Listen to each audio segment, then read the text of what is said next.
Prej Prizrenit shkojmë në djepin e arsimit dhe të kulturës në Gjakov, ku e kemi profesorin Ardian Gola.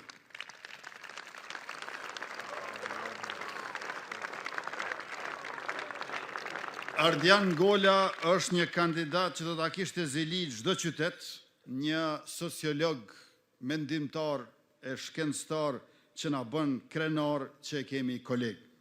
Një njeri i sjellshëm e i kulturuar, me frymë moderne e me ndjenjë e vetdije të lartë qytetarie. Programi i Ardianit është ambicioz e i gjerë, por unë sot do të flas vetëm për ato pjesë që ne si qeveri dhe unë si kryeministër, duke qenë të sigurt se kryetari Gola dhe komuna do të bëj edhe shumë punë të tjera, ne do ta mbështesim pa rezervë, pa pushim, pa kursim. E para, Parku Multifunksional Olimpik i Gjakovës, një hapësirë në shërbim të krejt sportistëve të Kosovës, por edhe të atyre nga rajoni. Nuk ka të ne terrene për sporte olimpike. E Gjakova do t'jetë e para e cila do të ketë të tilla me standarde europiane. Zotimi i dytë, dhe kjo është shumë i rëndësishëm, Gjakova do t'jetë vendi ku do të lidhet siguria dhe ekonomia. Atje do të zhvillohet industria për prodhimin e dronëve ushtarak dhe civil, si dhe fabrika për prodhimin e municionit.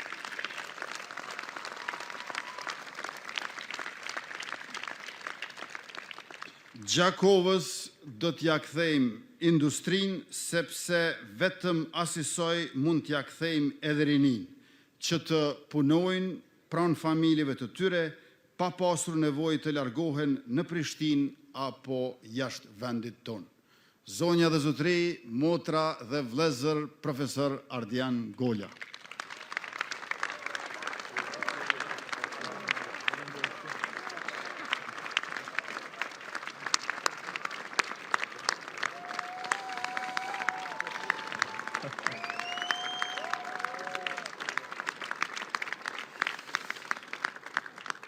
Faleminderit shumë të pranishëm, koleg, partijak, profesor, kryeministër. Këto ditë kanë qenë shumë intenzive. Unë dhe i kam shiju me që vinë nga sociologjia dhe kam shëndru këtë përvojë politike edhe në përvojë etnografike e sociologjike. Dhe t'ju them të drejten, kam parë shumë fytyra shumë entuziaste, nga njerë më të vetë përmbajtura, nga njerë shumë gëzim e disa të dëshpëruara, që është të vërteta, por në secilin për këtyre ftyrave, qartazi është vrejt, është diktu një nevojë e brendshme për ndryshim të qeverisjes në Gjakovë.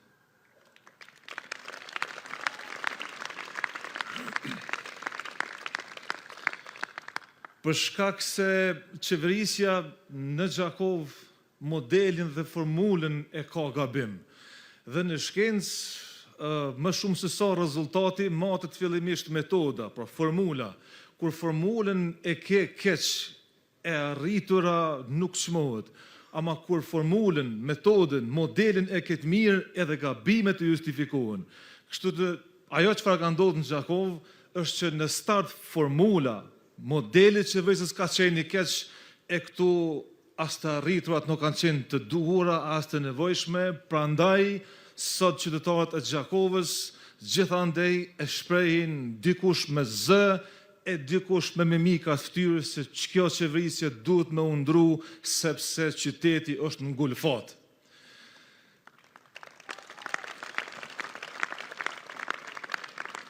Një qeverisje e cila është duke i shpopullu sistematikisht fshatrat e është duke e mbi popullu qytetin. Tokat bujqësore në fshat janë shëndru në djerina, ndërsa qyteti është shëndru në gjungull betoni. Dhe normalisht një komunë e tillë bëhet edhe e pajetueshme.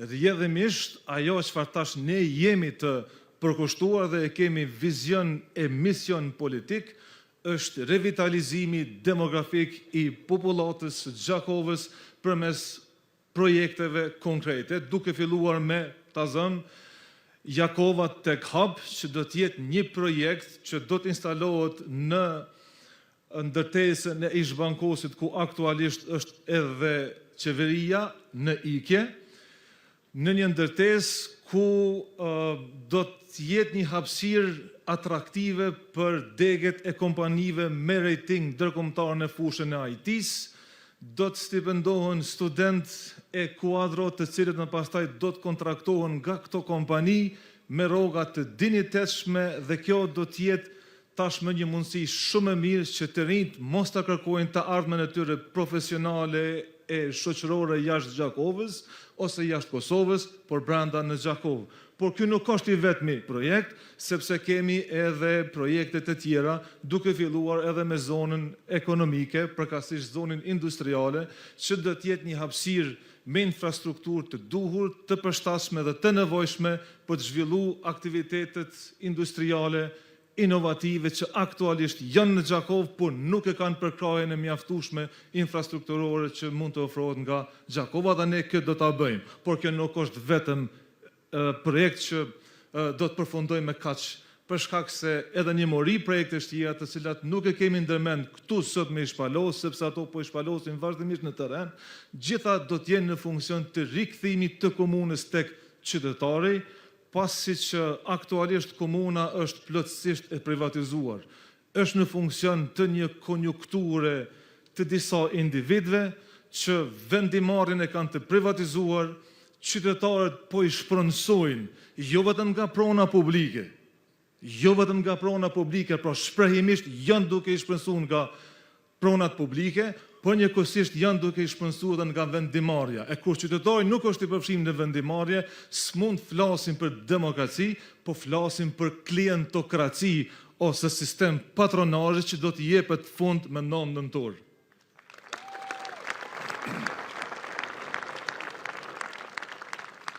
E tash, fatkeqësisht,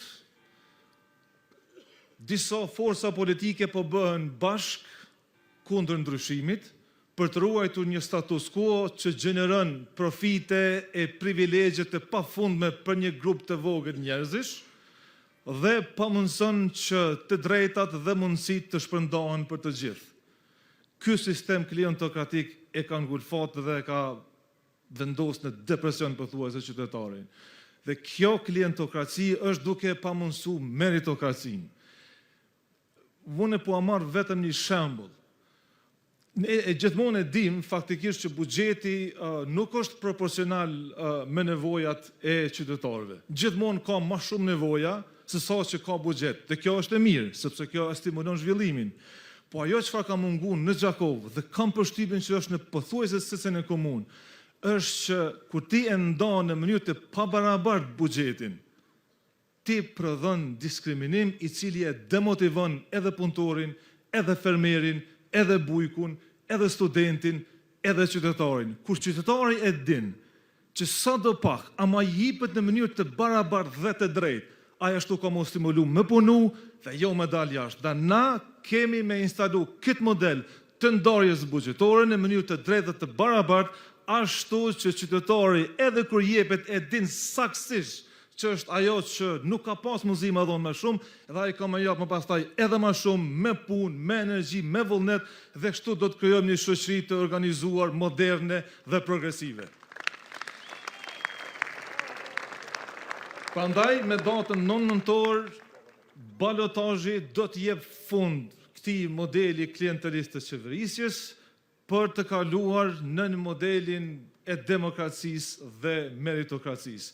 Unë ftoj gjithë qytetarët dhe më duhet i bashkangjitëm ftesës së kryeministit që ju bëri qytetarëve pa dallim përkatësie partijake, sepse momenti i ndryshimit është moment që jo rrallë herë vije në periudha dhe kohë historike, prandaj le të vlerësojnë punën, le të vlerësojnë integritetin e atyre që premtojnë, sepse çështë është Volteri, njerëzit duhet me vlerësu në bazë pyetjeve që bojnë dhe jo përgjigjeve që japin, a politikanë duhet me vlerësu në bazë premtimeve që bojnë. më pastaj në bos punës ja jap edhe notën. Prandaj ju lutem gjithë qytetarëve të Gjakovës që të përbashkohen me lëvizjen vetëvendosje për të arritur ndryshimin i cili është i nevojshëm për këtë komunë dhe ta bëjmë Gjakovën shembull për Kosovën. Ju falenderoj shumë.